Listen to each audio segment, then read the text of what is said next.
장례식장은 고요했습니다. 하지만 그 고요함은 오래가지 못했죠. 저는 고인의 아들입니다. 한 남자의 목소리가 울려 퍼졌습니다. 그 순간 모든 것이 멈춰버렸습니다. 뭐라고? 아들이라고? 장남 태준의 목소리가 떨렸습니다.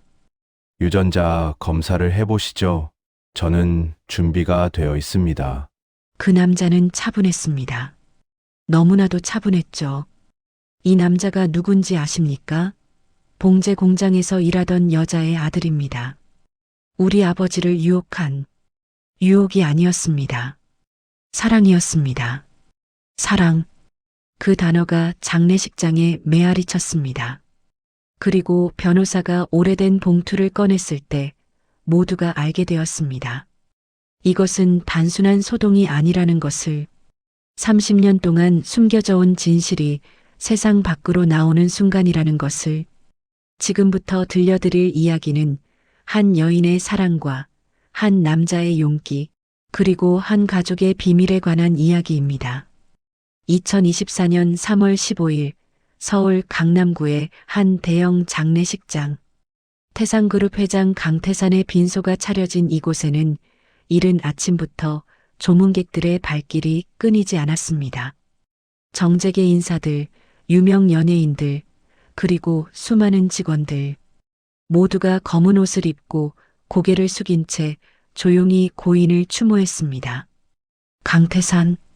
그는 맨주먹으로 시작해 대한민국 10대 재벌을 일군 입지전적인 인물이었습니다. 1950년대 전쟁의 폐허 속에서 태어나 70년대 봉제 사업으로 시작해 80년대 섬유업으로 90년대에는 건설과 유통으로 사업을 확장했죠. 2000년대 들어서는 IT와 바이오까지 손을 뻗쳤습니다. 그의 자산은 약 8조 원. 그가 세운 태산그룹의 계열사는 23개. 직원 수만 해도 3만 명이 넘었습니다. 빈소 앞에는 그의 세 자녀가 자리하고 있었습니다. 장남 강태준, 48. 태산그룹 부회장이자 사실상 후계자로 지목받아온 인물이었습니다.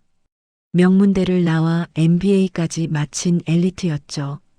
차가운 인상에 날카로운 눈빛. 그는 조문객들에게 고개를 숙이면서도 눈빛만은 흔들림이 없었습니다. 차남 강태현, 45. 태산건설 사장이었습니다. 형과는 달리 온화한 인상이었지만 그 역시 사업가로서의 냉철함을 갖추고 있었습니다. 그리고 막내딸 강서연, 40. 태산재단 이사장으로 그룹의 문화사업과 사회공헌을 책임지고 있었습니다. 그녀는 유일하게 경영에서 한 발짝 떨어져 있었지만 아버지의 죽음 앞에서는 다른 형제들보다 더 큰 슬픔을 보였습니다. 오전 10시쯤이었을 겁니다. 장례식장 입구에 한 남자가 나타났습니다. 그는 30 초반으로 보였습니다. 키는 180cm 정도. 단정하게 빗은 머리, 깔끔한 검은색 정장. 하지만 그 정장은 고급 브랜드가 아니었습니다. 평범한 기성복이었죠. 구두도 여러 번 수선한 흔적이 보였습니다. 그가 조물록에 이름을 쓰려 할 때 접수를 담당하던 직원이 물었습니다. 고인과의 관계는 어떻게 되십니까? 남자는 잠시 머뭇거렸습니다. 그리고 천천히 입을 열었습니다. 아들입니다. 예, 아드님이시라고요? 그럼 강태준 부회장님이나 강태현 사장님과. 아닙니다. 저는 강민우입니다. 강태산 회장님의 아들입니다. 그 말에 주변이 술렁이기 시작했습니다. 가까이 있던 조문객들이 수군거렸고 직원은 당황한 표정으로 안으로 뛰어들어갔습니다. 민우는 천천히 빈소 쪽으로 걸어갔습니다. 그의 걸음걸이는 흔들림이 없었습니다. 마치 오랫동안 이 순간을 준비해 온 사람처럼 말이죠. 빈소 앞에 도착한 그는 영정 사진 앞에 섰습니다. 강태산 회장의 사진. 70대 중반의 나이에도 불구하고 여전히 카리스마 넘치는 눈빛이었습니다. 민우는 그 사진을 한참 동안 바라봤습니다. 그의 눈가에 눈물이 맺혔습니다. 아버지. 작은 목소리였지만 그 말은 빈소 안에 있던 모든 사람들의 귀에 들렸습니다. 뭐야, 저 사람? 아들이라고 했어요? 강 회장님께 아드님이 둘이잖아. 강태준 부회장하고 강태현 사장. 사생아 아닌가? 수군거림이 커졌습니다. 그때 강태준이 빠르게 다가왔습니다. 당신 누구요? 차가운 목소리였습니다. 민우는 천천히 돌아서서 그를 바라봤습니다. 두 사람의 눈이 마주쳤습니다. 저는 강민우입니다. 이름을 묻는 게 아니요. 당신이 누구냐고 묻는 겁니다. 어떻게 여기 들어와서 말씀드렸습니다. 저는 고인의 아들입니다. 정적이 흘렀습니다. 강태준의 얼굴이 굳어졌습니다. 무슨 헛소리를. 헛소리가 아닙니다. 저는 1993년 2월 12일 서울 구로구의 한 산부인과에서 태어났습니다. 어머니의 이름은 박미선, 아버지의 이름은 그만. 강태준이 소리쳤습니다. 주변 사람들이 모두 이쪽을 바라봤습니다. 당장 나가시오. 아니면 경호원을 부르겠소. 부르세요. 하지만 저는 가지 않을 겁니다. 아버지의 마지막 길을 배웅하기 전까지는. 강태현과 강서연도 다가왔습니다. 강서연이 조용히 물었습니다. 정말 우리 아버지의 아들이라는 건가요? 그렇습니다. 증거가 있나요? 민우는 가방에서 봉투 하나를 꺼냈습니다. 그 안에는 오래된 사진 몇 장이 들어 있었습니다. 첫 번째 사진. 젊은 강태상과 20살쯤 되어 보이는 여자가 함께 찍은 사진이었습니다. 두 사람은 웃고 있었습니다. 행복해 보였습니다. 두 번째 사진. 같은 여자가 배가 불러온 모습이었습니다. 옆에는 강태산이 있었고 그의 손은 여자의 배 위에 놓여 있었습니다. 세 번째 사진. 갓 태어난 아기를 안고 있는 여자. 뒤에서 그들을 바라보는 강태산의 모습. 강태준이 사진을 낚아챘습니다. 이게 뭐가 증거요? 포토샵으로 얼마든지. 유전자 검사를 해보시죠. 민우의 목소리는 여전히 차분했습니다. 유전자 검사를 하면 모든 게 명확해질 겁니다. 저는 준비가 되어 있습니다. 회장님의 유전자 샘플이 있다면요. 강태현이 형을 바라봤습니다. 형, 일단 안으로 들어가서 이야기하는 게 필요 없어. 강태준은 단호했습니다. 이 사람이 누구든 지금 우리 아버지의 장례식을 방해하고 있어. 경호원 2명이 다가왔습니다. 하지만 민우는 움직이지 않았습니다. 저를 끌어내시겠습니까? 여기 이렇게 많은 사람들이 보는 앞에서? 내일 아침 신문 일면에 뭐라고 실릴까요? 강태산 회장 장례식, 숨겨진 아들 등장. 강태준의 얼굴이 일그러졌습니다. 민우의 말이 맞았습니다. 이미 많은 사람들이 이 광경을 보고 있었습니다. 스마트폰을 든 사람들도 있었습니다. 강서연이 나섰습니다. 알겠어요. 일단 안으로 들어가요. 조용히 이야기해요. 그녀는 민우를 향해 말했습니다. 따라오세요. 하지만 증명을 못하시면 그때는 법적 조치를 취할 겁니다. 감사합니다. 민우가 그들을 따라 안쪽 방으로 들어갔습니다. 문이 닫혔습니다. 하지만 장례식장의 소란은 가라앉지 않았습니다. 사람들은 계속 수군거렸습니다. 방 안에서 4사람은 마주 앉았습니다. 강태준, 강태현, 강서연, 그리고 민우. 강태준이 먼저 입을 열었습니다. 좋아요. 당신이 정말 우리 아버지의 아들이라고 주장하는 거죠? 주장이 아닙니다. 사실입니다. 그럼 왜 지금까지 나타나지 않았죠? 아버지가 살아계실 때는 왜 한 번도 나타날 수 없었습니다. 왜죠? 어머니가 원하지 않으셨으니까요. 민우의 목소리가 잠시 떨렸습니다. 어머니는 평생 그 비밀을 지키며 사셨습니다. 저에게도 말씀하지 않으셨어요. 제가 28이 될 때까지. 그럼 왜 지금 나타난 거죠? 어머니가 돌아가셨습니다. 한 달 전에 정적이 흘렀습니다. 어머니는 돌아가시기 전 모든 것을 말씀해 주셨습니다. 그리고 이것들을 주셨어요. 민우는 가방에서 또 다른 봉투를 꺼냈습니다. 그 안에는 편지들이 들어 있었습니다. 오래된 편지들, 종이가 누렇게 바랜 편지들, 아버지가 어머니에게 쓴 편지들입니다. 강서연이 조심스럽게 편지 한 통을 펼쳤습니다.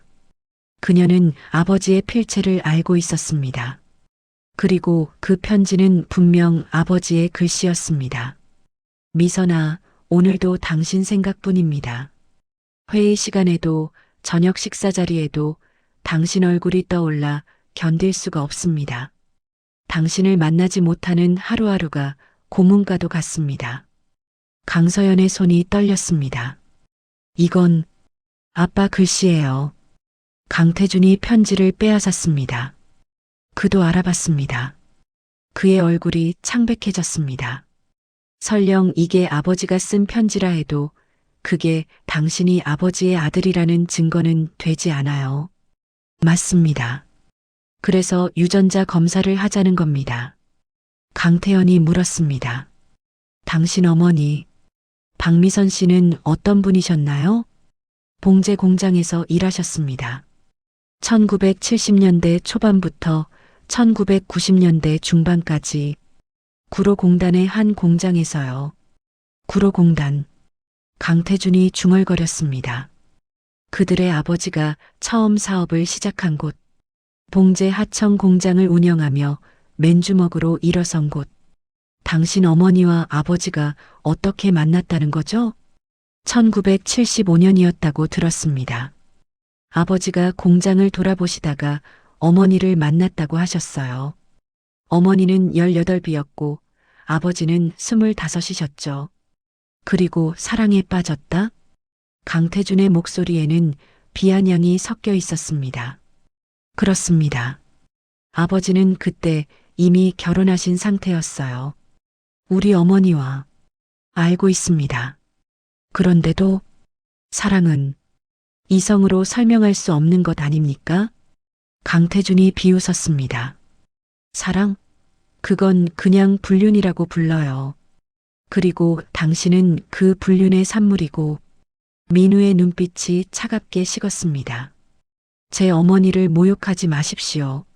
모욕? 사실을 말한 건데요. 형? 강서연이 형을 말렸습니다. 지금 그런 게 중요한 게 아니잖아요. 중요한 건 이 사람이 정말 우리 아버지의 아들이냐는 거야. 그리고 만약 그렇다면 강태준은 말을 멈췄습니다. 하지만 모두가 그 다음 말을 알고 있었습니다. 상속은 어떻게 되는가? 강태연이 조용히 말했습니다. 유전자 검사를 합시다. 그게 가장 확실한 방법이니까. 검사가 필요 없어. 이 사람이 설령 형, 검사를 해야 해요. 안 그러면 이 소문은 계속될 거예요. 확실하게 결론을 내야 해요. 강태준은 입술을 깨물었습니다.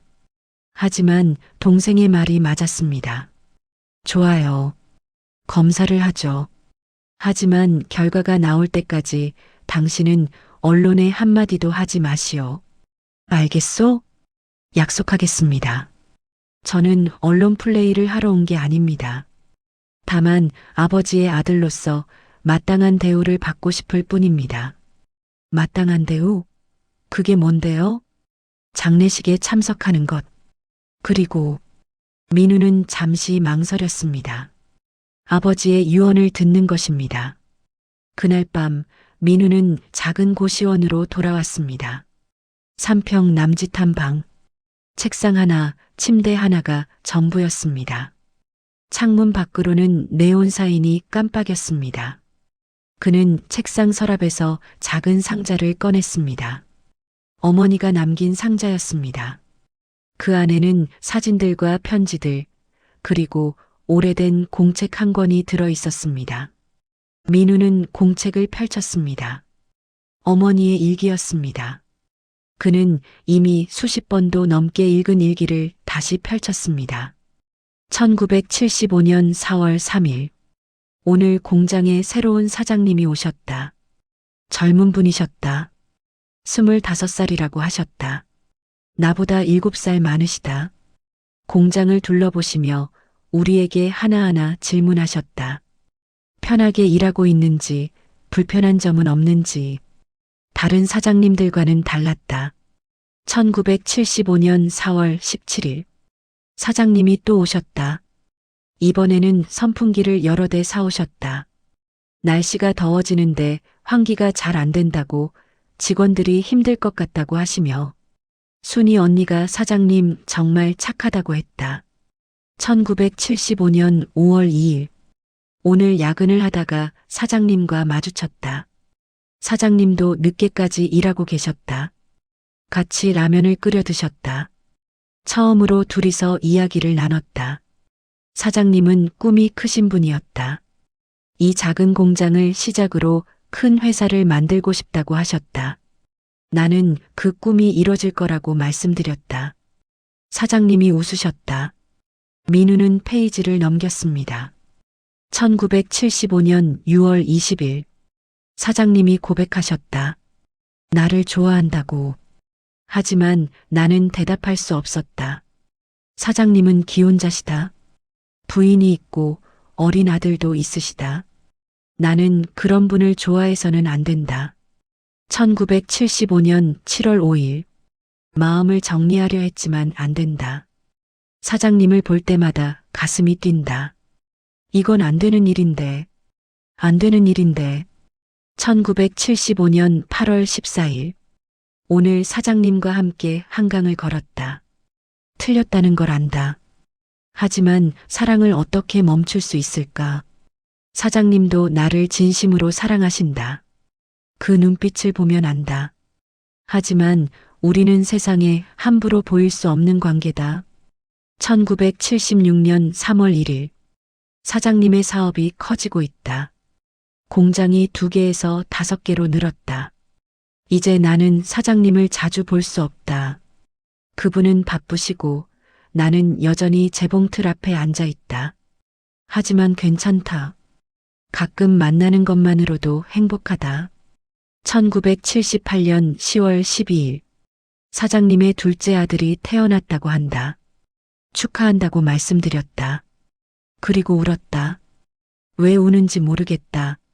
사장님의 행복을 바라는데 왜 가슴이 아플까? 1982년 5월 5일. 사장님이 땅을 사셨다고 한다. 강남의 큰 땅을. 여기에 빌딩을 지으실 거라고. 나는 사장님이 자랑스럽다. 공장 여공에서 시작해 이제는 빌딩을 짓는다니. 하지만 사장님과 나의 거리는 점점 멀어지는 것 같다. 1985년 11월 20일. 사장님의 딸이 태어났다. 3번째 아이다. 나는 여전히 혼자다. 부모님은 시집가라고 하신다. 하지만 나는 다른 남자를 사랑할 수 없다. 평생 사장님만 사랑할 것이다. 설령 그분 곁에 있을 수 없더라도. 1992년 9월 3일. 임신했다. 사장님의 아이다. 어떻게 해야 할지 모르겠다. 사장님께 말씀드려야 하나. 하지만 사장님은 이제 너무 큰 분이 되셨다. TV에도 나오시고 신문에도 나오신다. 내가 임신 사실을 말하면 사장님께 큰 짐이 될 것이다. 1992년 10월 1일. 사장님께 말씀드렸다. 사장님은 울으셨다. 기쁘다고, 미안하다고, 사랑한다고 말씀하셨다. 하지만 우리 관계를 세상에 알릴 수는 없다고 하셨다. 나도 안다. 사장님의 가족이 있고, 회사가 있고, 수천 명의 직원들이 있다. 나 하나 때문에 그 모든 것이 흔들릴 수는 없다. 1993년 2월 12일. 아들을 낳았다. 민우, 백성민자의 우주우자. 사장님이 지어주신 이름이다. 넓은 세상에서 우뚝 서는 사람이 되라고. 아기를 보는 사장님의 눈에 눈물이 가득했다. 나는 약속했다. 이 아이를 잘 키우겠다고. 그리고 비밀을 지키겠다고. 민우는 공책을 덮었습니다. 눈물이 흘렀습니다. 어머니는 평생을 봉제 공장에서 일하며 그를 키웠습니다. 좁은 단칸방에서 하루 12시간씩 일하며 그를 혼자 키웠습니다. 왜 아버지가 누구인지 말씀해 주지 않으셨어요? 민우는 어머니의 임종 전에 물었습니다. 어머니는 쇠약한 목소리로 대답했습니다. 너에게 짐을 주고 싶지 않았단다. 내가 자라면서 아버지가 누군지 알면 그 사실이 너를 괴롭힐까봐. 그리고요? 그분을 지키고 싶었어. 세상 사람들은 이해하지 못할 거야. 우리의 사랑을. 그냥 불륜이라고, 스캔들이라고 생각할 거야. 하지만 엄마는 안다. 그분이 나를 진심으로 사랑했다는 것을. 그리고 나도 그분을 진심으로 사랑했다는 것을. 하지만 엄마 아버지는 저를 인정하지 않으신 거잖아요. 아니야. 어머니가 민우의 손을 꼭 잡았습니다. 그분은 너를 사랑했어. 매달 생활비를 보내주셨고 내 학비도 대주셨어. 다만 세상에 드러낼 수 없었을 뿐이야. 그분의 처지를 이해해야 한다. 이해할 수 없어요. 저는 평생 아버지 없이 자랐어요. 학교에서 아버지가 누구냐고 물으면 저는 돌아가셨다고 거짓말해야 했어요. 미안하다, 민우야. 정말 미안하다. 어머니가 울었습니다. 민우도 울었습니다. 하지만 이제 너는 알아야 해. 내 아버지가 누구인지, 그리고 그분이 너를 얼마나 사랑했는지. 이 상자 안에 모든 게 들어있어. 편지들, 사진들, 그리고 한 가지 더. 뭔데요? 유언장이야. 유언장이요? 그분이 10년 전에 쓰신 거야. 만약 자신이 먼저 세상을 떠나면 이 유언장을 법률사무소에 전달하라고 하셨어. 그 안에 너에 관한 내용이 있을 거야. 어머니는 왜 그동안 그 유언장을 전달하지 않으셨어요? 그분이 살아계시는 한 우리의 비밀을 지키고 싶었어. 하지만 이제 엄마도 곧 떠날 것 같구나. 엄마가 떠나면 너는 혼자가 돼. 그러니 내 권리를 찾아야 해. 권리요? 너는 그분의 아들이야. 세상이 뭐라 하든 그건 변하지 않는 사실이야. 내가 당당하게 살 권리가 있어. 그것이 어머니의 마지막 유언이었습니다. 민우는 책상 위에 또 다른 봉투를 집어들었습니다. 그 안에는 유언장이 들어 있었습니다. 아직 개봉하지 않은 유언장. 봉투 겉면에는 이렇게 적혀 있었습니다. 법률사무소 정승 대표 변호사 귀중. 강태산의 유언장. 본인 사망 시 개봉할 것. 민우는 이 유언장을 아직 변호사에게 전달하지 않았습니다. 먼저 형제들을 만나보고 싶었습니다. 유전자 검사를 통해 자신이 진짜 아들임을 증명한 다음 그때 유언장을 공개하려고요. 핸드폰이 울렸습니다. 모르는 번호였습니다. 여보세요? 강민우 씨죠? 저는 태산그룹 법무팀 이재훈입니다. 무슨 일이신지요? 유전자 검사 일정을 잡으려고 연락드렸습니다. 내일 오전 10시에 서울대병원으로 오실 수 있으십니까? 네, 가능합니다. 그리고 한 가지 더. 강태준 부회장님께서 당부하셨습니다. 검사 결과가 나올 때까지 언론과 접촉하지 말라고요. 알고 있습니다. 그럼 내일 뵙겠습니다. 전화가 끊겼습니다. 민우는 창밖을 바라봤습니다. 서울의 야경이 펼쳐져 있었습니다. 저 멀리 강남의 빌딩들이 불을 밝히고 있었습니다. 그중 하나가 태산그룹 본사 빌딩이었습니다. 어머니, 제가 잘하고 있는 걸까요? 그는 중얼거렸습니다. 어머니는 대답하지 않았습니다. 어머니는 이미 이 세상 사람이 아니었으니까요. 다음 날 오전 서울대병원 진단검사의학과 민우는 체열실에 앉아 있었습니다. 그의 맞은편에는 강태준, 강태연, 강서연이 앉아 있었습니다. 검사는 간단합니다. 담당 의사가 설명했습니다. 각자 혈액을 채취하고 유전자 분석을 진행합니다. 고인의 유전자 샘플은 이미 확보되어 있습니다. 과거 건강검진 때 보관해둔 샘플이 있거든요. 결과는 언제 나옵니까? 강태준이 물었습니다. 일주일 정도 소요됩니다. 정확도는 99.99% 이상입니다. 알겠습니다. 민우가 먼저 체열을 했습니다. 그 다음 강태준, 강태연, 강서연 순서로 체열이 진행되었습니다. 검사가 끝나고 네 사람은 병원 카페에 앉았습니다. 어색한 침묵이 흘렀습니다. 강서연이 먼저 입을 열었습니다. 민우 씨, 어디서 사세요? 구로구에 고시원을 얻어서 지내고 있습니다. 직업은요? 프리랜서 번역가입니다. 영어와 중국어 번역을 합니다.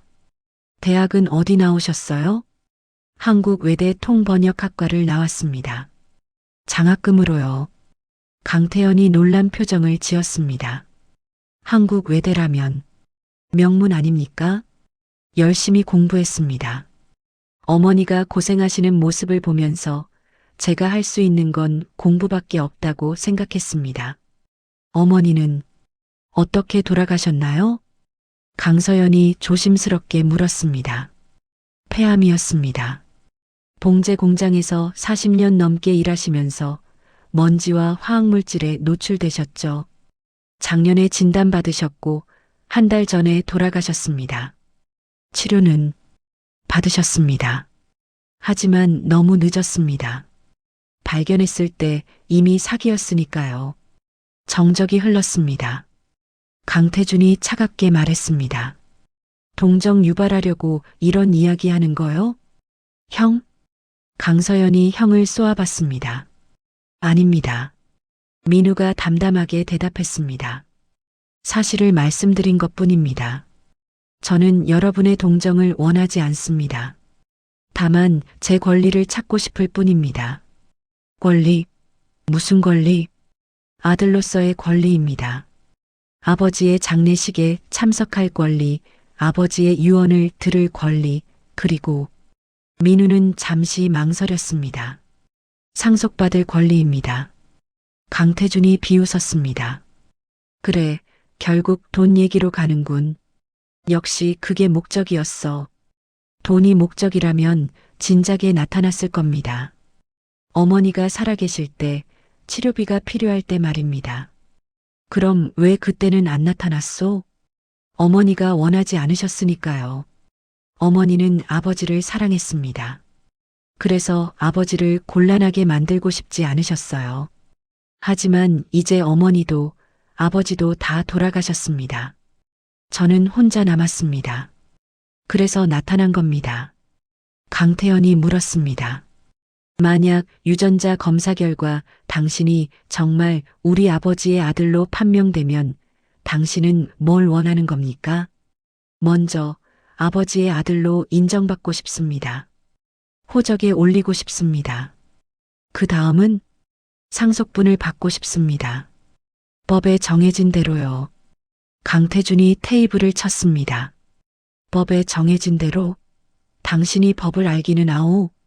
혼의 자식은 민법 천조를 알고 있습니다. 혼인 외에 출생자도 인지되면 상속권이 있습니다. 다만 혼인 중에 출생자의 2분의 1입니다.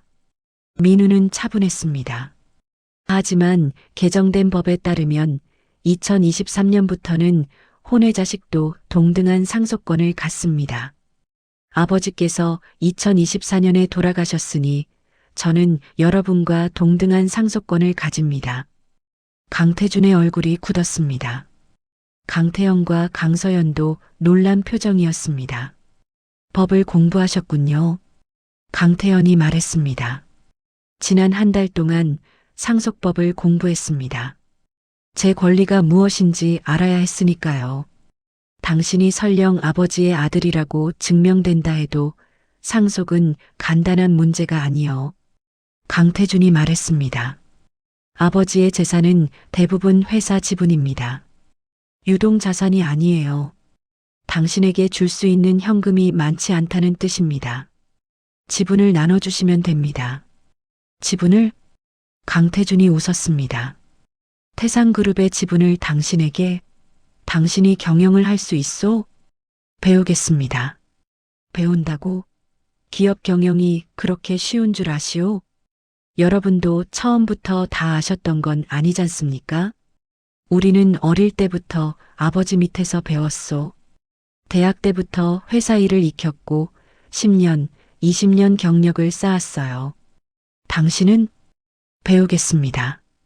빨리 배우겠습니다. 웃기는 소리. 강태준이 벌떡 일어났습니다. 당신이 누구요?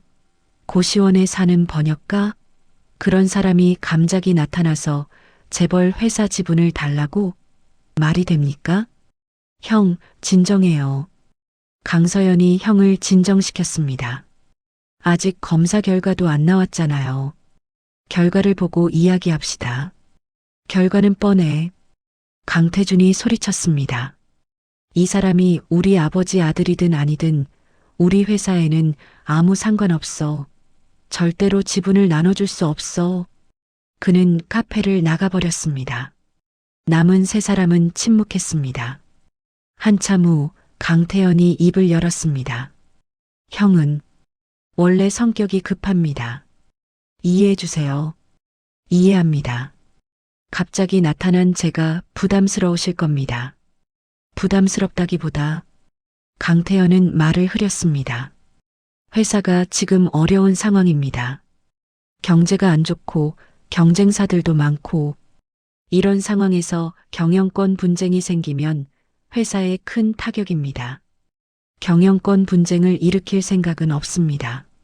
하지만 당신이 지분을 갖게 되면 자동으로 분쟁이 시작됩니다.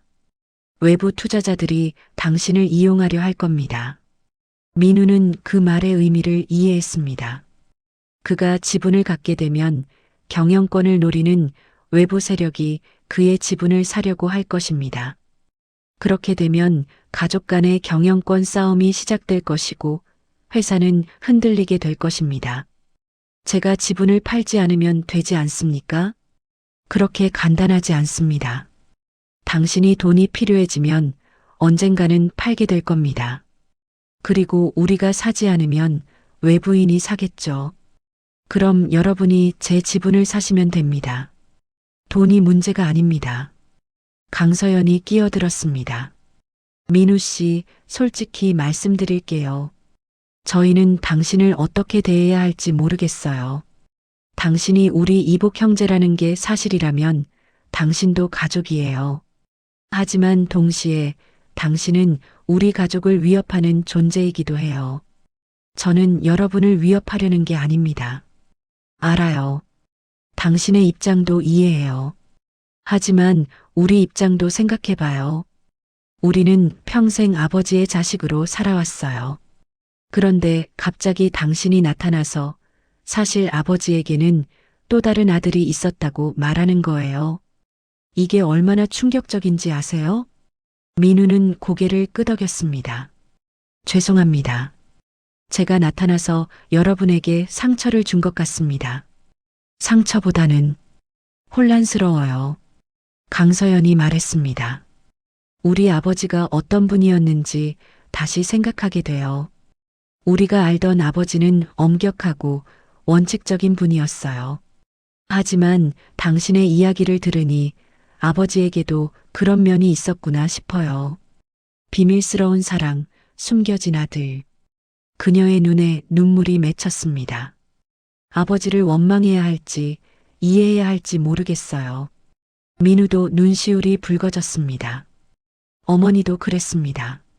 아버지를 원망하면서도 사랑했습니다. 돌아가시기 전까지 세 사람은 한참 동안 말없이 앉아 있었습니다. 결국 강태연이 입을 열었습니다. 일주일 후에 검사 결과가 나오면 다시 만납시다. 그때 모든 걸 결정하죠. 알겠습니다. 민우가 일어섰습니다. 그럼 저는 이만 가보겠습니다. 그가 카페를 나섰습니다. 강서연이 오빠에게 물었습니다. 오빠 어떻게 생각해요? 저 사람이 정말 우리 아버지 아들일까요? 글쎄, 모르겠어. 하지만 사진을 보니 아버지 젊었을 때와 닮은 것 같기도 하고, 저도 그렇게 생각했어요. 특히 눈매가. 결과를 기다려보자. 그리고 강태현은 잠시 망설였습니다. 만약 정말 동생이라면 우리가 어떻게 대해야 할지 생각해 봐야 해. 형은 절대 인정 안 할 거예요. 형도 결국은 받아들일 거야. 법이 그렇다면 어쩔 수 없으니까. 하지만 회사는 우리가 지켜야지. 어떻게든. 일주일이 흘렀습니다. 민우는 매일 핸드폰만 들여다봤습니다. 검사 결과를 기다리며 불안한 시간을 보냈습니다. 물론 그는 결과를 알고 있었습니다. 자신이 강태산의 아들이라는 것을요. 하지만 그것이 공식적으로 확인되기 전까지는 모든 게 불확실했습니다. 일주일째 되는 날 오후 전화가 왔습니다. 강민우 씨, 이재훈 변호사입니다. 네, 변호사님. 검사 결과가 나왔습니다. 내일 오전 10시에 태산그룹 본사로 와주실 수 있습니까? 가족분들과 함께 결과를 확인하겠습니다. 알겠습니다. 전화를 끊고 민우는 한숨을 내쉬었습니다. 드디어 시작이구나. 다음 날 민우는 태산그룹 본사 빌딩에 들어섰습니다. 60층짜리 고층 빌딩. 유리로 둘러싸인 웅장한 건물이었습니다. 로비에서 직원이 그를 안내했습니다. 엘리베이터를 타고 최상층인 60층으로 올라갔습니다. 회장실이 있는 층이었습니다. 회의실로 들어서자 강태준, 강태연, 강서연이 이미 앉아 있었습니다. 그리고 한 사람이 더 있었습니다. 60대 중반으로 보이는 남자, 이재훈 변호사였습니다. 앉으세요. 변호사가 말했습니다. 민우가 자리에 앉자 변호사는 봉투를 꺼냈습니다. 유전자 검사 결과입니다. 개봉하겠습니다. 그는 봉투를 뜯었습니다. 서류를 꺼내 읽기 시작했습니다. 피검자 강민우의 유전자와 고인 강태산의 유전자를 비교 분석한 결과 정적이 흘렀습니다. 생물학적 친자 관계가 확인되었습니다. 확률은 99.99%입니다. 강태준의 얼굴이 굳었습니다. 강태현은 깊은 한숨을 내쉬었습니다. 강서연은 눈을 감았습니다. 즉, 변호사가 계속 말했습니다. 강민우 씨는 고인 강태산의 친생자가 맞습니다. 침묵이 흘렀습니다. 긴 침묵. 결국 강태준이 입을 열었습니다. 인정할 수 없어. 형, 검사 결과가 그렇다고 해도 난 인정할 수 없어. 저 사람은 우리 가족이 아니야. 강태준 씨, 변호사가 차분하게 말했습니다. 과학적 사실을 부정하실 수는 없습니다. 강민우 씨는 법적으로 고인의 아들입니다. 법적으로? 강태준이 비웃었습니다. 법이 뭐가 대수요? 아버지는 평생 저 사람을 인정하지 않으셨어. 우리에게 단 한 번도 말씀하지 않으셨다고. 그건 민우가 입을 열려 했지만 변호사가 손을 들어 막았습니다. 사실은 그렇지 않습니다. 뭐라고요? 고인은 강민우 씨를 인정하셨습니다. 변호사는 또 다른 봉투를 꺼냈습니다. 이것은 10년 전 고인이 작성하신 유언장입니다. 본사 금고에 보관되어 있었습니다. 유언장? 세 형제가 놀란 표정을 지었습니다. 우리는 그런 유언장에 대해 들은 적이 없는데요. 고인은 이 유언장을 비밀에 붙이라고 하셨습니다. 그리고 특정 조건이 충족될 때만 공개하라고 하셨죠. 무슨 조건입니까? 본인이 사망하고 강민우 씨가 자신의 아들임을 주장할 경우입니다. 변호사는 봉투를 열었습니다. 개봉하겠습니다. 그는 유언장을 꺼내 읽기 시작했습니다. 유언장. 본인 강태사는 정신이 온전한 상태에서 다음과 같이 유언합니다. 첫째, 본인에게는 혼인 외 출생자 강민우가 있음을 인정합니다. 강민우는 1993년 2월 12일 박미선과 본인 사이에서 태어난 친생자입니다. 둘째, 본인은 강민우를 본인의 적법한 상속인으로 인정합니다. 셋째, 본인의 재산은 법정 상속 비율에 따라 네 자녀에게 균등하게 분배합니다. 넷째, 본인은 박미선 여사에게 평생 감사하고 미안한 마음을 전합니다. 그녀는 세상에서 가장 훌륭한 여성이었습니다. 변호사가 고개를 들었습니다. 이것이 고인의 뜻입니다. 회의실은 조용했습니다. 너무나 조용했습니다. 강서연이 울고 있었습니다. 강태연은 창밖을 바라보고 있었습니다.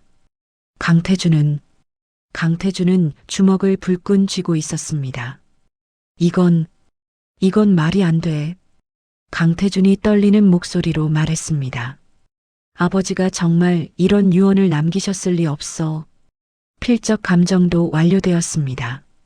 변호사가 서류를 내밀었습니다. 고인의 친필이 맞습니다. 그래도 10년 전 유언장이잖아요. 아버지가 마음을 바꾸셨을 수도 있어요. 유언장은 가장 최근에 작성된 것이 유효합니다. 그리고 이것이 고인이 남긴 유일한 유언장입니다. 강태준이 벌떡 일어섰습니다. 난 인정할 수 없어. 법정에서 다투겠어. 형? 강태연이 형의 팔을 잡았습니다. 진정해. 법정까지 가면 언론에 다 알려져. 그럼 회사가 뭐가 중요해? 지금 우리 재산을 넷으로 나눠야 한다고. 그게 아버지의 뜻이잖아. 강서연이 말했습니다. 유언장이 진짜라면 그건 아버지의 뜻이야. 우리가 따라야 해. 서연아, 너도 지금. 난 따를 거야. 강서연이 분명하게 말했습니다. 아버지의 뜻이니까. 그리고 그녀는 민우를 바라봤습니다. 미안해요. 우리가 당신을 의심해서. 당신은 정말 우리 동생이 맞았네요. 민우의 눈에 눈물이 맺혔습니다. 감사합니다. 강태준이 화를 내며 회의실을 나갔습니다. 강태연이 그를 따라갔습니다. 남은 건 강서연, 민우, 그리고 변호사였습니다. 강서연이 민우에게 다가왔습니다. 아버지께서 당신 어머니를 정말 사랑하셨나 봐요. 네. 어머니도 아버지를 사랑하셨습니다. 그 사랑이 잘못된 거였을까요? 잘못됐다고 말하는 사람들도 있겠죠. 하지만 당사자들에게는 진실한 사랑이었을 겁니다. 당신은 원망하지 않아요? 아버지를 원망했습니다. 왜 저를 인정하지 않으셨을까? 왜 숨기고만 사셨을까? 하지만 이제는 이해합니다.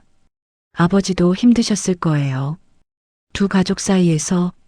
강서연이 고개를 끄덕였습니다. 이제부터 어떻게 하실 거예요? 잘 모르겠습니다.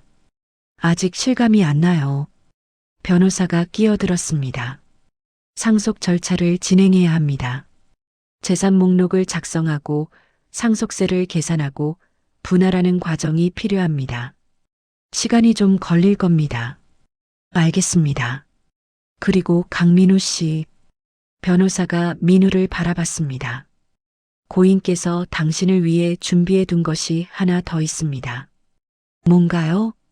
변호사는 열쇠 하나를 꺼냈습니다. 이것은 고인의 개인 서재 열쇠입니다. 회장님은 유언장에 이렇게 적어두셨습니다. 민우에게 내 서재를 물려준다. 그곳에는 내가 그 아이에게 하지 못한 말들이 있다. 민우는 떨리는 손으로 열쇠를 받았습니다. 서재가 어디에 있나요? 이 건물 58층에 있습니다. 회장님의 개인 공간이었죠. 아무도 들어가지 못하게 하셨습니다. 저도 못 들어가 봤어요. 강서연이 말했습니다. 아버지만의 공간이었거든요. 가끔 거기 들어가서 혼자 시간을 보내셨어요. 가보시겠습니까? 변호사가 물었습니다. 민우는 고개를 끄덕였습니다. 58층 엘리베이터 문이 열리자 조용한 복도가 나타났습니다. 끝에 문 하나가 보였습니다. 민우는 천천히 걸어가서 열쇠를 문에 꽂았습니다. 철컥. 문이 열렸습니다. 서재는 생각보다 아늑했습니다. 큰 창문으로 서울 전경이 보였고 책장에는 수백 권의 책들이 꽂혀 있었습니다. 책상 위에는 사진 액자가 놓여 있었습니다. 민우가 다가가서 액자를 들었습니다. 사진 속에는 젊은 여자와 아기가 있었습니다. 어머니와 자신이었습니다. 아버지. 민우의 목소리가 떨렸습니다. 아버지는 이 사진을 여기 두고 보고 계셨구나. 회사 일로 지치고 힘들 때 이 사진을 보며 위로받으셨을까? 책상 서랍을 열어보니 편지들이 있었습니다. 쓰다만 편지들. 민우에게 쓴 편지들. 민우야, 아버지다. 이 편지를 쓸 수 있을지 모르겠구나. 아마 너는 이 편지를 받지 못할 거야. 하지만 그래도 쓴다. 내 마음을 어딘가에는 남겨야 할 것 같아서. 민우야, 오늘 너의 초등학교 입학식이었지? 어머니한테 들었다. 내가 학교에서 울었다며. 다른 아이들은 아버지와 함께 왔는데 너는 어머니 혼자 오셨다고. 미안하다. 아버지가 함께 가지 못해서. 하지만 아버지는 멀리서 지켜보고 있단다. 민우야, 내가 대학에 합격했다는 소식을 들었다. 장학금까지 받았다며. 자랑스럽다. 정말 자랑스럽다. 아버지가 내 졸업식에 가지 못하는 게 한스럽구나. 너의 학사모 쓴 모습을 보고 싶은데. 편지는 수십 통이었습니다. 모두 쓰다만 편지들. 보내지 못한 편지들. 민우는 편지를 읽으며 울었습니다. 아버지도 자신을 사랑했구나. 멀리서 지켜보고 계셨구나. 한참을 울고 난 후 민우는 책장으로 갔습니다. 거기에는 경영 서적들이 꽂혀 있었습니다. 그리고 한 권의 노트. 노트를 펼쳐보니 아버지의 경영 일지였습니다. 기업은 사람이다. 제품도 중요하지만 결국 사람이 만드는 것이다. 직원들을 아끼고 존중해야 한다. 위기가 왔을 때 중요한 것은 빠른 결단이다. 망설이면 더 큰 손해를 본다. 경쟁자를 적으로 보지 마라. 그들도 열심히 사는 사람들이다. 서로 존중하며 경쟁해야 한다. 수십 년간의 경영 노하우가 담긴 노트였습니다. 아버지가 자신에게 남긴 유산이었습니다. 문이 열렸습니다. 강서연이 들어왔습니다. 여기 있었네요. 네. 뭘 보고 계세요? 아버지의 노트입니다. 경영 일지 같은 거요. 강서연이 다가와서 노트를 봤습니다. 아버지가 이런 걸 쓰셨구나. 저도 처음 봐요. 아버지는 어떤 분이셨나요? 민우가 물었습니다.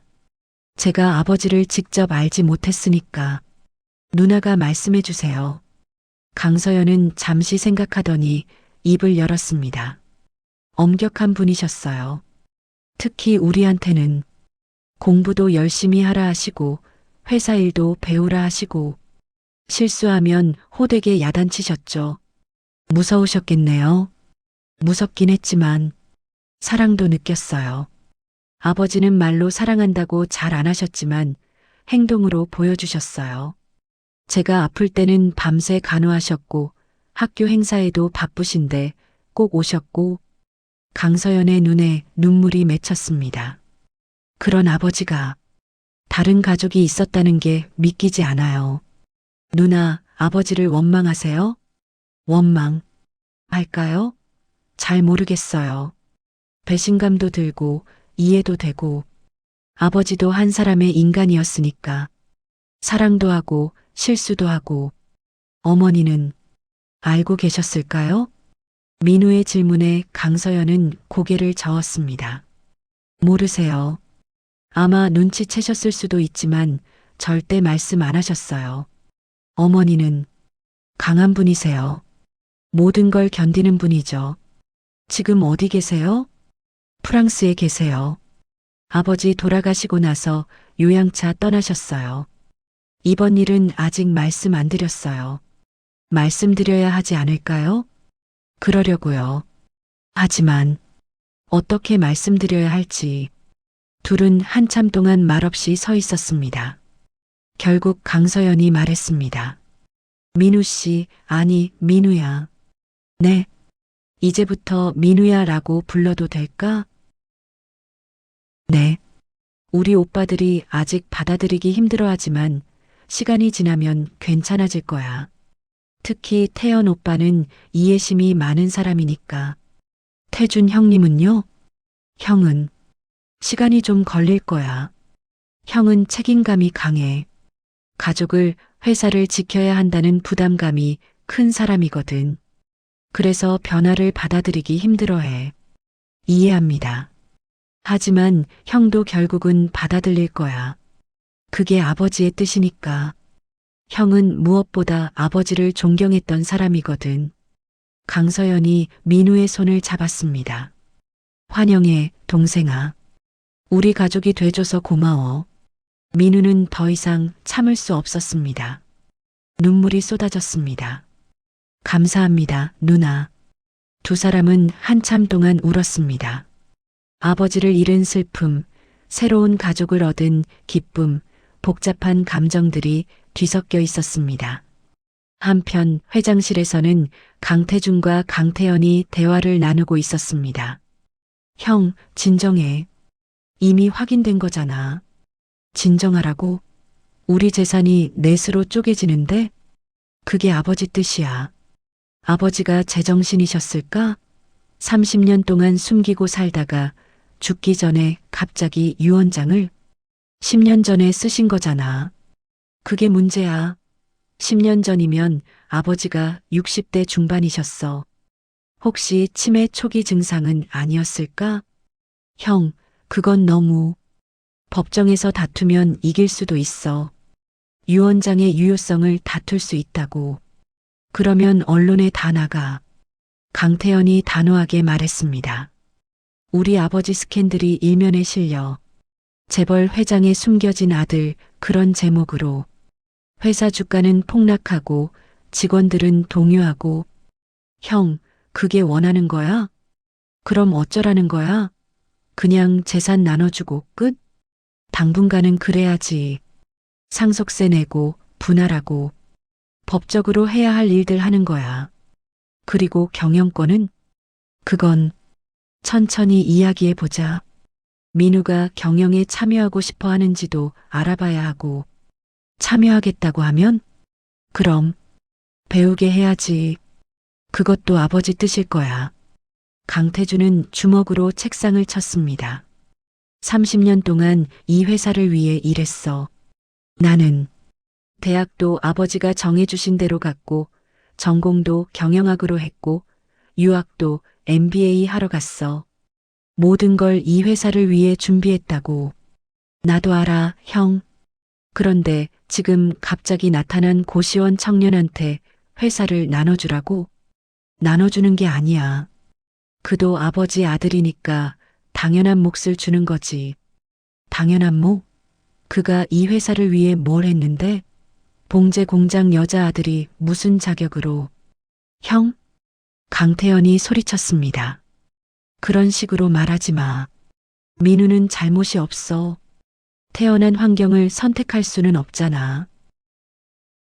그리고 형, 솔직히 말할게. 나도 처음에는 받아들이기 힘들었어. 하지만 민우를 만나보니 괜찮은 사람 같아. 예의도 바르고 똑똑하고 조금만 가르치면 경영도 잘할 것 같아. 내가 지금 무슨 소리를. 형이 걱정하는 거 알아. 경영권 분쟁 말이지. 하지만 우리가 민우를 가족으로 받아들이면 그런 일은 없을 거야. 우리가 배척하니까 문제가 생기는 거지. 강태준은 대답하지 않았습니다. 형, 아버지가 왜 그 유언장을 쓰셨을까? 아버지도 고민하셨을 거야. 민우를 어떻게 해야 할지. 숨기고 살 수는 없고, 그렇다고 세상에 알릴 수도 없고, 그래서 유언장으로 남기신 거야. 자신이 죽은 후에라도 민우가 정당한 대우를 받기를 바라셨던 거지. 강태연의 말에 강태준은 긴 한숨을 내쉬었습니다. 시간을 좀 줘. 받아들이려면 시간이 필요해. 알았어, 형. 천천히 생각해봐. 다음 날 민우는 어머니의 무덤을 찾았습니다. 서울 외곽의 작은 공원묘지. 검소한 묘비가 서 있었습니다. 박미선 1957-2024. 민우는 묘비 앞에 무릎을 꿇고 절을 했습니다. 어머니, 유전자 검사 결과가 나왔어요. 제가 아버지의 아들이라는 게 확인됐어요. 바람이 불었습니다. 아버지는 유언장을 남기셨더라고요. 저를 아들로 인정한다는 유언장을요. 어머니도 아셨죠? 형제들을 만났어요. 누나가 한 분 계신데 친절하세요. 큰형님은 아직 저를 받아들이기 힘들어 하시는 것 같고, 둘째 형님은 이해하려고 노력하시는 것 같아요. 민우는 가방에서 사진을 꺼냈습니다. 아버지의 서재에서 가져온 사진. 어머니와 자신이 함께 찍은 사진. 아버지가 이 사진을 서재에 두고 계셨대요. 평생 간직하셨나 봐요. 어머니, 아버지도 어머니를 사랑하셨어요. 끝까지 눈물이 떨어졌습니다. 저는 이제 어떻게 해야 할까요? 형제들과 잘 지낼 수 있을까요? 아버지의 회사를 이어받을 자격이 있을까요? 대답은 없었습니다. 다만 바람만 불 뿐이었습니다. 한참을 그렇게 앉아 있다가 민우는 일어났습니다. 그리고 묘지를 나왔습니다. 주차장에 도착했을 때 한 남자가 서 있었습니다. 강태준이었습니다. 형님? 우연히 지나가다가 봤소. 당신이 여기 오는 걸. 어머니 묘소에 다녀오는 길입니다. 그렇군요. 어색한 침묵이 흘렀습니다. 같이 커피나 한잔 하시겠소? 강태준의 제안에 민우는 놀랐습니다. 네, 좋습니다. 둘은 근처 카페에 앉았습니다. 강태준이 먼저 입을 열었습니다. 어머니, 박미선 씨는 어떤 분이셨습니까? 민우는 잠시 생각했습니다. 강한 분이셨습니다. 혼자 저를 키우시면서도 한 번도 약한 모습을 보이지 않으셨어요. 힘들어도 웃으셨고 아파도 참으셨어요. 왜 재혼하지 않으셨을까요? 아버지를 사랑하셨으니까요. 평생 한 사람만 사랑하신 거죠. 그런 사랑도 있군요. 강태준의 목소리에는 복잡한 감정이 섞여 있었습니다. 솔직히 말하겠소. 난 당신이 싫소. 알고 있습니다. 당신이 나타나서 우리 가족이 흔들렸소. 평온하던 일상이 깨졌소. 죄송합니다. 사과할 필요 없소. 당신 잘못이 아니니까. 모든 게 아버지 선택이었소. 강태준은 커피를 한 모금 마셨습니다. 난 아버지를 존경했소. 맨주먹으로 일어서서 대기업을 만든 분이니까. 하지만 동시에 아버지는 가족에게는 엄격한 분이었소.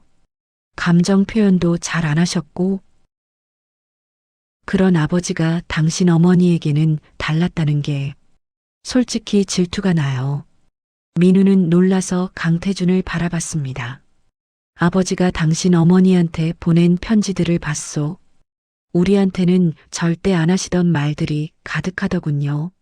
사랑한다, 보고 싶다, 미안하다. 그런 말들. 강태준의 목소리가 떨렸습니다. 난 한 번도 아버지한테 그런 말을 들어본 적이 없소. 사랑한다는 말을.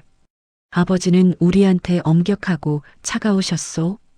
하지만 당신 어머니한테는 형님, 아버지도 한 사람의 남자였군요. 사랑도 하고 약해지기도 하는. 강태준은 눈물을 닦았습니다. 미안하오. 감정 조절을 잘 못하겠소. 괜찮습니다. 저도 이해합니다. 당신이 뭘 이해한다는 거요? 형님의 마음을요. 갑자기 나타난 제가 부담스러우실 거예요. 그리고 아버지에 대한 배신감도 느끼실 거고. 강태준은 대답하지 않았습니다. 하지만 형님, 아버지는 형님을 사랑하셨을 겁니다. 다만 표현 방식이 달랐을 뿐이죠. 엄격함도 사랑의 한 방식이니까요. 그럴까요? 아버지의 노트를 받습니다. 서재에 있던 경영 일지요. 거기에 형님 이야기가 많이 나와요. 태준이가 오늘 좋은 제안을 했다. 태준이의 판단이 옳았다. 태준이가 자랑스럽다. 그런 내용들이요. 강태준의 눈이 커졌습니다. 정말 그런 게 적혀 있었소? 네. 아버지는 형님을 자랑스러워 하셨어요. 다만 직접 말씀하시지 않았을 뿐이죠. 한참 동안 침묵이 흘렀습니다. 당신은 뭘 원하는 거요? 강태준이 물었습니다. 솔직하게 말해보시오. 돈, 지위, 명예, 가족입니다. 뭐라고요? 저는 가족이 갖고 싶습니다. 평생 아버지 없이 자랐고 이제 어머니도 없습니다. 혈육이라고는 없는 외로운 사람입니다. 그런 제게 갑자기 형제가 생겼습니다. 그게 돈보다 더 소중합니다. 강태준은 민우를 오랫동안 바라봤습니다. 진심입니까? 네. 회사는? 경영권은? 배우고 싶습니다. 아버지가 세운 회사니까요. 하지만 무리하게 권리를 주장할 생각은 없습니다. 저는 아직 경영을 모릅니다. 형님들께 배워야 합니다. 우리한테 배운다고? 네. 형님들은 수십 년간 회사를 키워오셨잖아요. 저는 신입사원이라고 생각합니다. 밑바닥부터 배우겠습니다. 강태준의 표정이 조금 풀렸습니다. 당신 말이 진심이라면 생각해 보겠소. 하지만 쉽지 않을 거요. 회사 일은 생각보다 복잡하고 어렵소. 알고 있습니다. 하지만 도전해 보고 싶습니다. 좋소. 일주일 후에 다시 만납시다. 그때까지 내가 계획을 세워보겠소. 강태준이 일어섰습니다. 그리고 민우 씨, 네 형님, 형님이라고 부르지 마시오. 아직은 어색하오. 하지만 그의 눈빛은 조금 부드러워져 있었습니다. 2주 후 변호사 사무소, 네 형제와 변호사가 모였습니다. 고인의 재산 목록입니다. 변호사가 서류를 나눠줬습니다. 총 재산은 약 8조 2천억 원입니다. 구성은 다음과 같습니다. 첫째, 태상그룹 지분. 계열사 23개의 지분을 합치면 약 6조 5천억 원입니다. 둘째, 부동산. 강남 빌딩 3개, 아파트 12채, 토지 여러 필지. 합계 약 1조 원입니다. 셋째, 금융자산. 예금, 주식, 채권 등 약 7천억 원입니다. 민우는 숨이 막혔습니다. 8조 2천억 원. 상상할 수 없는 금액이었습니다. 4분의 1이면 강서연이 계산했습니다. 약 2조 원이 넘네요. 그렇습니다. 변호사가 고개를 끄덕였습니다. 하지만 상속세가 있습니다. 최고세율 50%가 적용되면 세금만 약 4조 원입니다. 4조 원? 민우가 놀라서 물었습니다. 네. 상속세는 누진세율이 적용되어 30억 원 이상은 50%를 내야 합니다. 고인의 재산이 워낙 크다 보니 세금도 큽니다. 그럼 실제로 받는 건 약 4조 2천억 원입니다. 4명이 나누면 1인당 약 1조 500억 원입니다. 민우는 현기증이 났습니다. 1조 원. 평생 본 적도 없는 돈입니다. 문제는 세금을 어떻게 낼 것인가입니다. 변호사가 계속 설명했습니다. 4조 원의 현금을 마련하려면 일부 자산을 매각해야 합니다. 부동산을 팔거나 아니면 지분을 팔거나. 지분은 안 됩니다. 강태준이 단호하게 말했습니다. 지분을 팔면 경영권에 문제가 생깁니다. 외부 투자자들이 들어올 수 있어요. 그럼 부동산을 파는 수밖에 없겠군요. 부동산도 아버지가 평생 모으신 건데. 강서연이 안타까워했습니다. 어쩔 수 없어요. 법이 그러니까. 강태연이 말했습니다. 우선 강남 빌딩 한 채를 매각하고 아파트 몇 채를 팔면 세금을 낼 수 있을 거예요. 알겠습니다. 그렇게 진행하시죠. 변호사가 메모했습니다. 그리고 지분 분배는 어떻게 하실 겁니까? 네 사람은 서로를 바라봤습니다. 강태준이 입을 열었습니다. 제 생각은 이렇습니다. 지분은 가능한 한 분산시키지 말자. 경영 안정성을 위해서. 무슨 뜻이죠? 민우가 물었습니다. 지분을 4명이 똑같이 나누면 각자 의견이 다를 때 문제가 생깁니다. 그러니 대표 경영자에게 좀 더 많은 지분을 주자는 겁니다. 그 대표 경영자가 형님이시겠죠? 당연히 그렇겠죠. 내가 30년간 회사를 경영해 왔으니까. 민우는 고개를 끄덕였습니다. 동의합니다. 하지만 조건이 있습니다. 조건? 저에게 회사 일을 가르쳐 주세요. 그리고 언젠가 제가 경영 능력을 증명하면 그때는 평등하게 지분을 나눠주세요. 강태준은 민우를 바라봤습니다. 당신 진심이요? 경영을 배우겠다는 게? 네. 저는 아버지의 아들입니다. 아버지가 평생 일군 회사를 책임지고 싶습니다. 쉽지 않을 거요. 알고 있습니다. 좋소. 그럼 이렇게 합시다. 강태준이 제안했습니다. 지분은 일단 내가 35%, 태연이가 30%, 서연이가 20%, 당신이 15%, 그리고 당신이 3년 안에 경영 능력을 증명하면 그때 지분을 재조정하는 겁니다. 3년. 길다고 생각하오. 하지만 기업 경영은 단기간에 배울 수 있는 게 아니오. 최소 3년은 필요합니다. 민우는 생각했습니다. 3년. 긴 시간이지만 공정한 제안이었습니다. 좋습니다. 동의합니다. 나도 동의해요. 강서연이 말했습니다. 민우가 정말 열심히 배운다면 3년이면 충분할 거예요. 나도 찬성이야. 강태연도 동의했습니다. 그럼 그렇게 결정하겠습니다. 변호사가 기록했습니다. 그리고 민우 씨 회사 일을 배우신다니 어디서 시작하실 건가요? 밑바닥부터 시작하고 싶습니다. 밑바닥이라면? 공장입니다. 어머니가 일하시던 곳, 봉제 공장에서 시작하고 싶습니다. 강태준이 놀란 표정을 지었습니다. 봉제 공장? 거긴 이제 우리 주력 사업도 아닌데? 알고 있습니다. 하지만 그곳이 아버지가 시작한 곳이잖아요. 그리고 어머니가 평생 일한 곳이고요.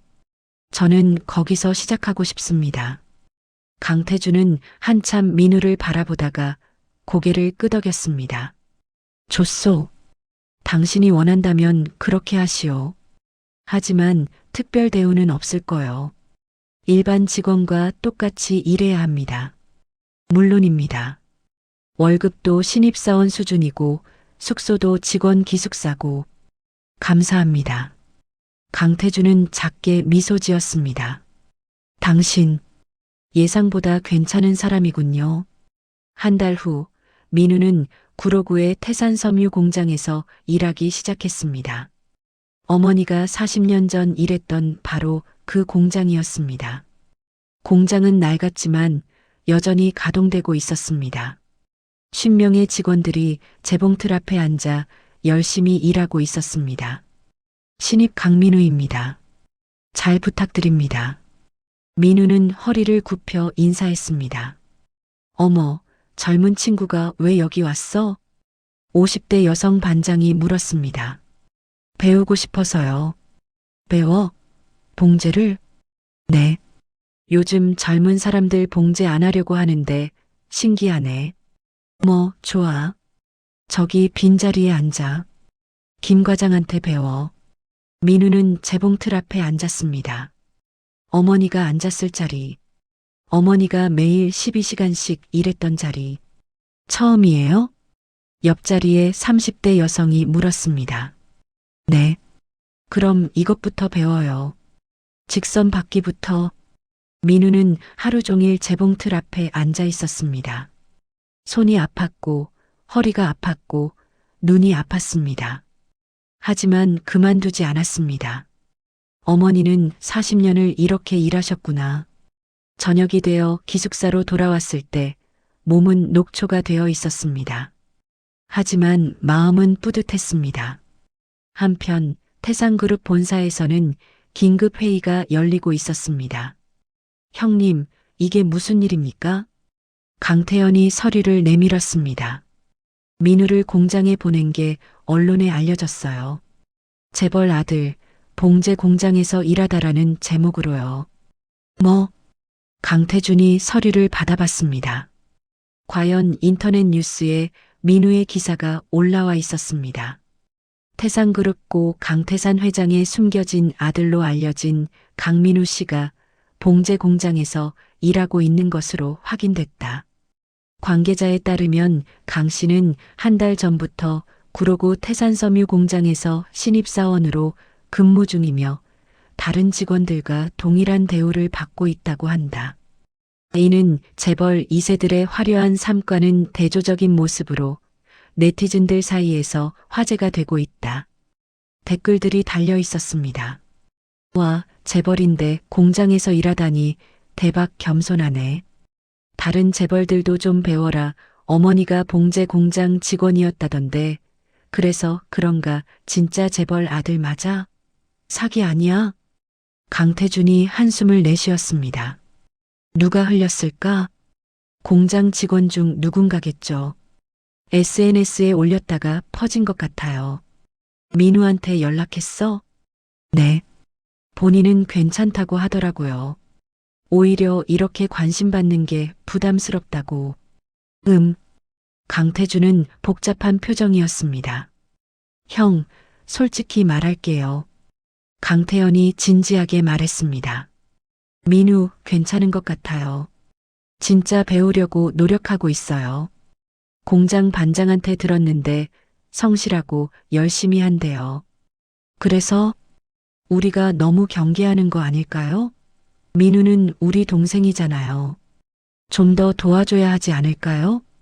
도와준다고? 네. 형이 직접 가서 가르쳐 보는 게 어때요? 경영을 말이에요. 강태준은 고개를 저었습니다. 아직 이르다. 공장에서 최소 6개월은 일해야 해. 6개월이나요? 기본을 알아야 경영을 할 수 있어. 현장을 모르면 좋은 경영자가 될 수 없다고 아버지가 말씀하셨잖아. 그건 그렇지만, 태연아. 강태준이 동생을 바라봤습니다. 난 아직도 확신이 서지 않아.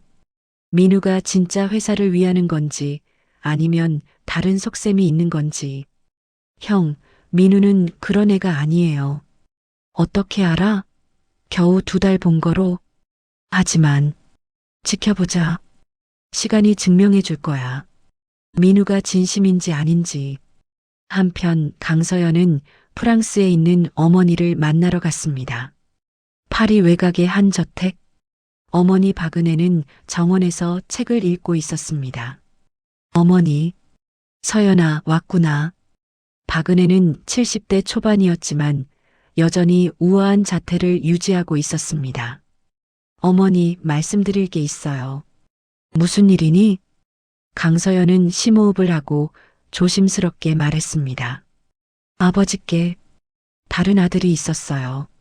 박은혜의 손이 멈췄습니다. 책이 무릎 위로 떨어졌습니다.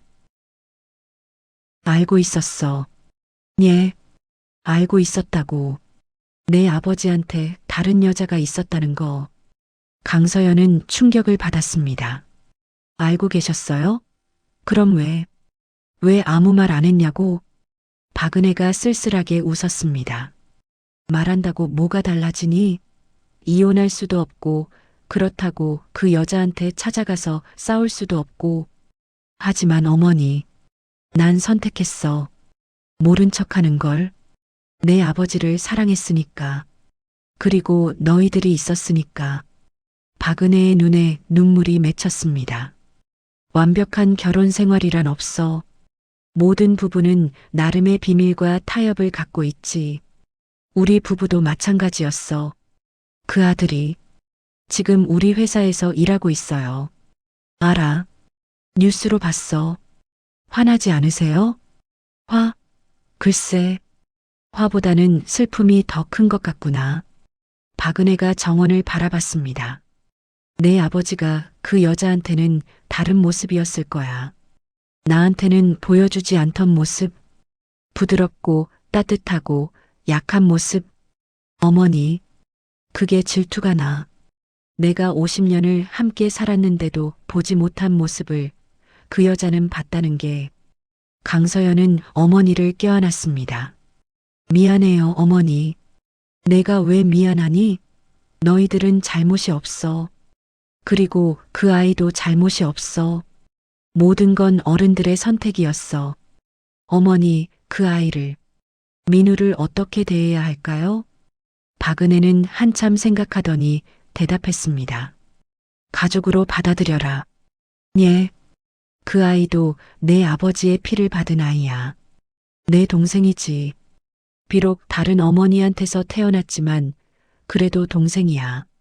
하지만 어머니는 난 괜찮아.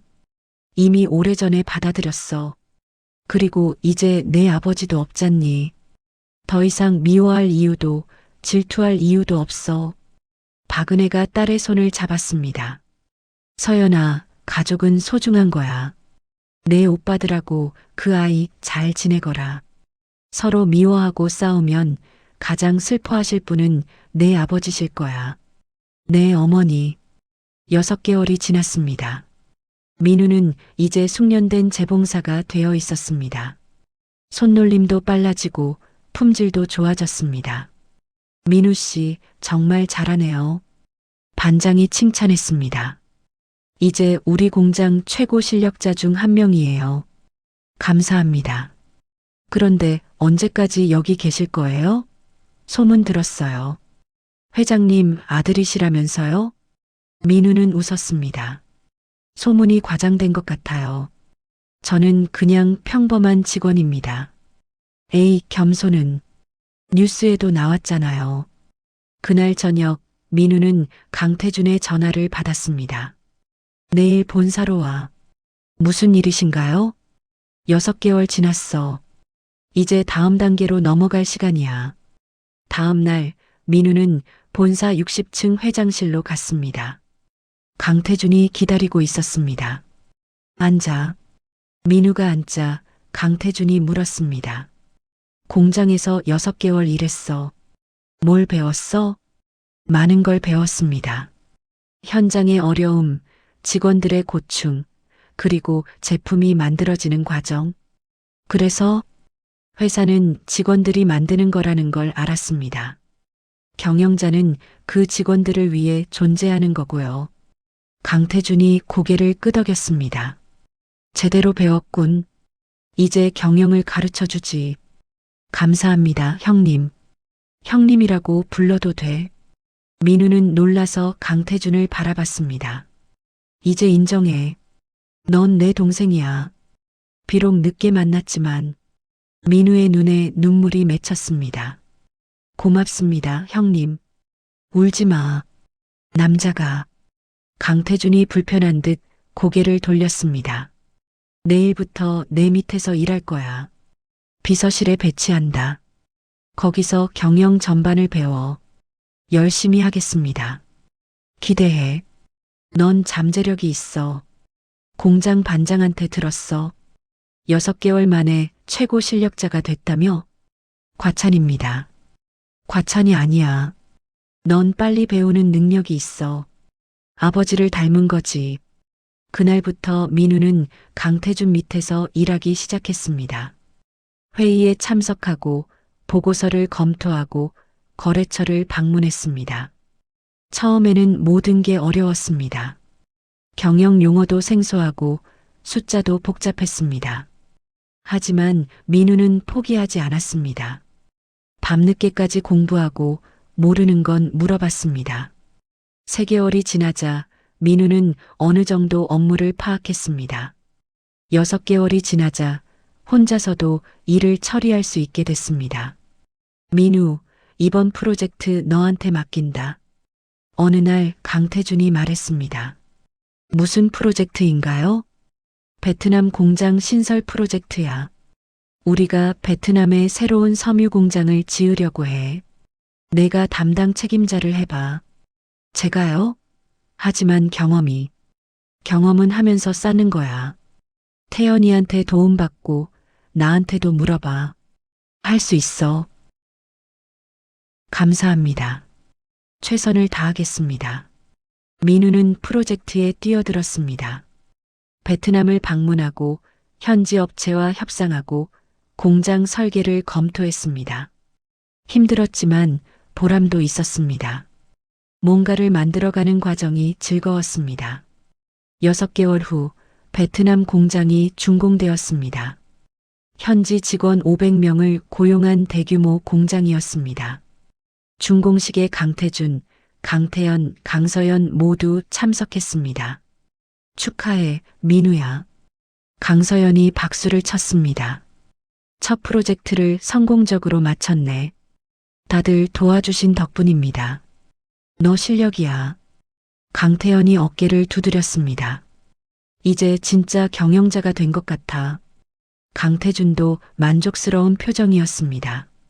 3년 약속 기억하지? 이제 1년 반 지났어. 이대로만 하면 3년 후에는 지분 재조정할 수 있을 거야. 고맙습니다, 형님들. 민우는 진심으로 감사했습니다. 형제들이 자신을 받아들여 준 것이, 가르쳐 준 것이. 그날 밤, 네 형제는 함께 저녁을 먹었습니다. 베트남 현지 식당에서 이제 우리 진짜 가족 같아. 강서연이 웃으며 말했습니다. 맞아. 처음엔 어색했는데 강태연도 동의했습니다. 강태준은 잔을 들었습니다. 아버지께 건배. 아버지가 우리를 형제로 만들어주셨으니까. 아버지께 건배. 네 사람의 잔이 부딪혔습니다. 하지만 그 순간 민우의 핸드폰이 울렸습니다. 한국에서 온 전화였습니다. 여보세요? 민우 씨, 이재훈 변호사입니다. 급한 일이 생겼습니다. 무슨 일인가요? 고인의 또 다른 유언장이 발견됐습니다. 예, 또 다른 유언장이요? 민우의 말에 다른 형제들도 긴장했습니다. 네, 이번 건 5년 전에 작성된 것입니다. 그리고 내용이 변호사는 잠시 망설이더니 말했습니다. 민우 씨에게 경영권을 물려준다는 내용입니다. 한국으로 돌아온 네 형제는 변호사 사무소에 모였습니다. 분위기는 살벌했습니다. 이게 무슨 소리요? 강태준이 테이블을 쳤습니다. 또 다른 유언장이라니? 5년 전 거라고? 네. 고인의 서재 책장 뒤에서 발견됐습니다. 변호사가 오래된 봉투를 내밀었습니다. 개봉하겠습니다. 봉투를 뜯자 편지가 나왔습니다. 강태산의 친필이었습니다. 변호사가 읽기 시작했습니다. 나의 아들들과 딸에게 이 편지를 읽고 있다면 나는 이미 이 세상 사람이 아닐 것이다. 먼저 평생 숨겨온 비밀에 대해 사과한다. 민우야, 내가 존재한다는 사실을 형제들에게 말하지 못한 것을 용서해 다오. 태준아, 태연아, 서연아, 너희에게도 미안하다. 아버지가 완벽하지 못했다는 것을 이제야 고백한다. 강서연의 눈에 눈물이 맺혔습니다. 나는 평생 2개의 삶을 살았다. 한쪽에는 세상이 아는 강태산이 있었고 다른 한쪽에는 미선이와 민우가 있었다. 두 삶 모두 진실했고 두 사랑 모두 진심이었다. 하지만 나는 겁쟁이였다. 두 세계를 하나로 만들 용기가 없었다. 강태준은 주먹을 쥐고 있었습니다.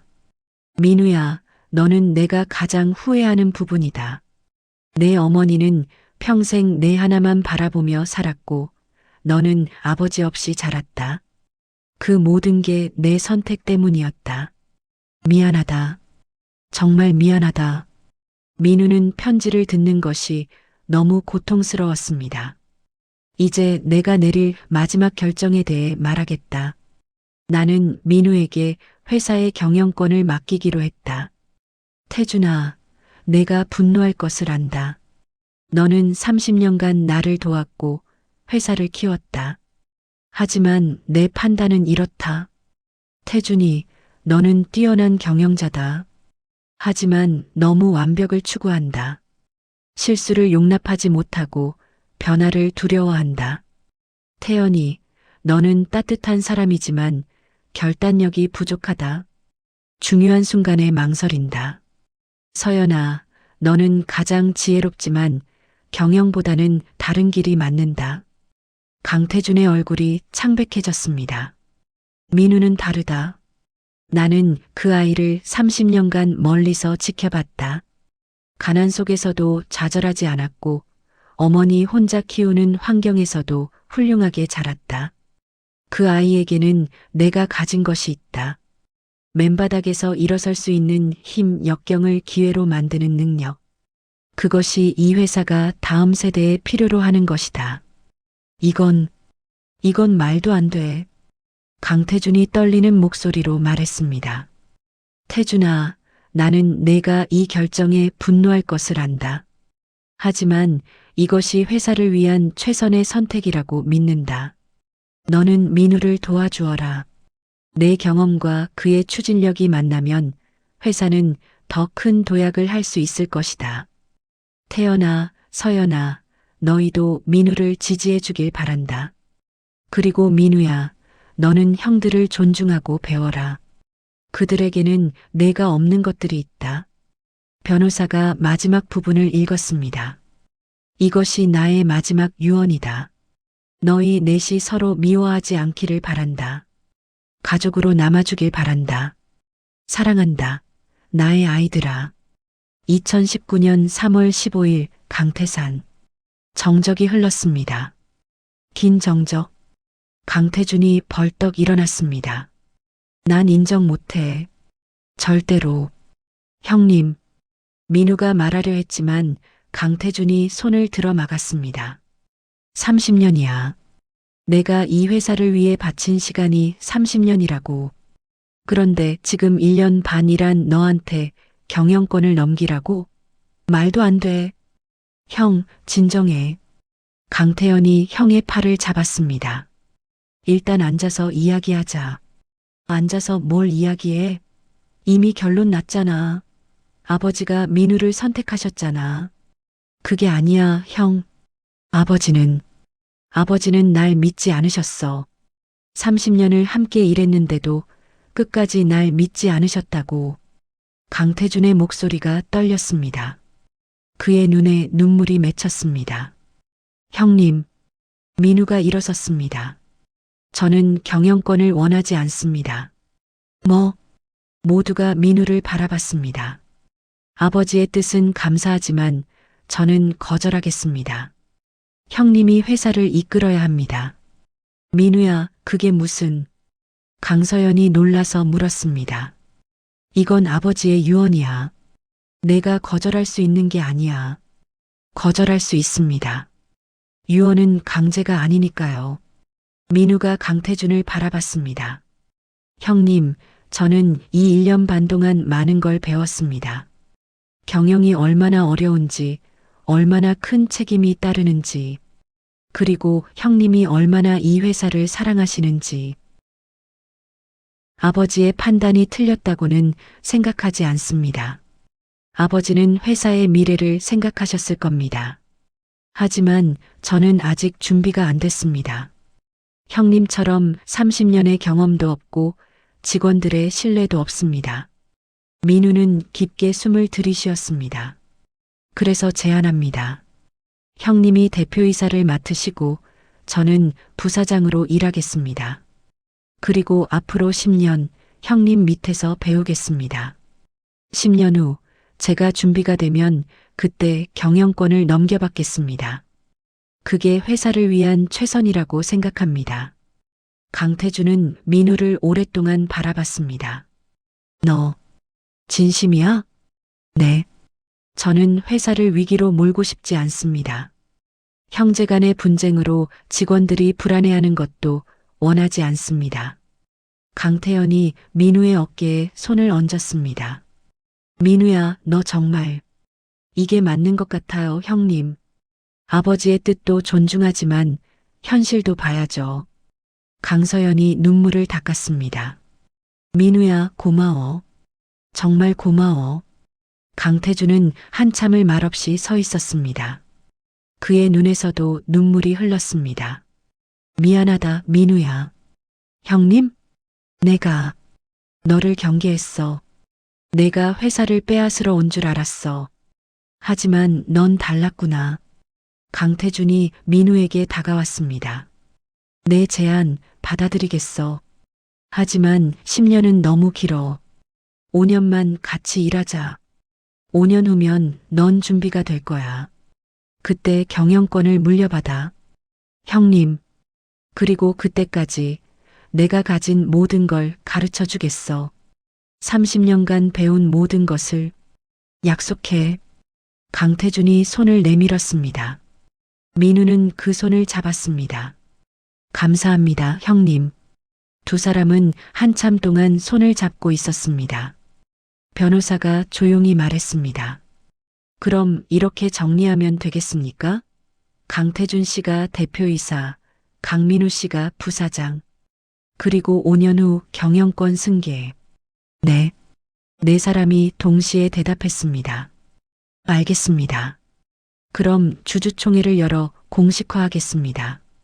한 달 후 태산그룹 주주총회가 열렸습니다. 강태준 씨를 대표이사로, 강민우 씨를 부사장으로 선임하는 안건을 상정합니다. 만장일치로 통과되었습니다. 회의가 끝나고 네 형제는 함께 아버지의 묘소를 찾았습니다. 아버지, 저희 왔습니다. 강서연이 묘비 앞에 꽃을 놓았습니다. 아버지가 원하신 대로는 아니지만 저희만의 방식으로 해결했습니다. 강태연이 말했습니다. 형제끼리 싸우지 않고 가족으로 남기로 했습니다. 강태준이 덧붙였습니다. 민우를 받아들였습니다. 이제 진짜 동생으로요.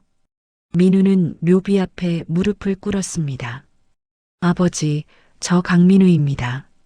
30년 만에 정식으로 인사드립니다. 늦었지만 이제라도 아버지의 아들로 인정받게 되어 감사합니다. 그의 목소리가 떨렸습니다. 형님들이 저를 받아들여 주셨습니다. 누나도 형님들도. 저는 이제 혼자가 아닙니다. 가족이 있습니다. 아버지가 주신 선물입니다.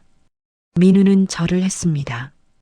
평생 아버지의 기대에 어긋나지 않게 살겠습니다. 약속드립니다. 네 사람은 한참 동안 묘소 앞에 서 있었습니다. 바람이 불었습니다. 마치 아버지가 대답하는 것 같았습니다.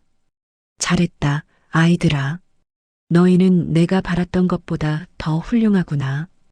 이것으로 이야기를 마칩니다. 한 여인의 숨겨진 사랑과 그 사랑에서 태어난 아들의 이야기였습니다. 가족의 의미, 용서, 그리고 화해에 관한 이야기였습니다. 들어주셔서 감사합니다.